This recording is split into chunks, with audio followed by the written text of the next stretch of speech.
दुसरीकडे पाहिलं तर आज संभाजीनगरमध्ये उद्धव ठाकरेंचा मेळावा झाला. त्या मेळाव्यात त्यांनी हे शेवटचं अधिवेशन राहील महायुती सरकारचं, यानंतर आम्ही सत्तेवर येणार आहोत असा एकंदरीत वक्तव्य केलं आहे. मला वाटतं उद्धवजी यांना महाविकास आघाडीच्या बाबतीमध्ये काळजी लागलेली दिसते. ही निवडणूक महाविकास आघाडीच्या दृष्टीने शेवटची निवडणूक आहे. उरली सुरली शिवसेनासुद्धा ही माननीय शिंदे सेनेच्या गटामध्ये येण्याची आता तयारी सुरू झालेली आहे.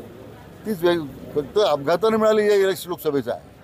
आणि ते यश कशामुळे मिळालं हे सर्वांना त्याची कल्पना आहे.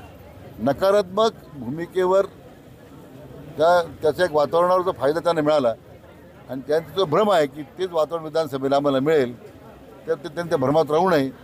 या सरकारमध्ये काल माननीय देवेंद्रजी म्हटल्याप्रमाणे 200च्या वर जागा या 100% महायुतीचे निवडून येतील आता पूर्ण विश्वास आवर सगळ्यांना. शेतकऱ्यांच्या बांधावर गेले उद्धव ठाकरे, ही चांगली गोष्ट आहे. ती पूर्वी घरात होते, 2 वर्ष फेसबुकवर होते, आता बांधावर जायला लागले, चांगली गोष्ट आहे.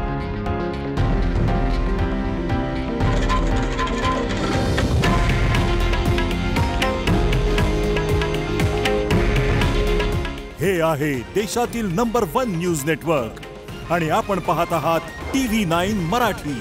काळजी तुमची, हित महाराष्ट्राचं.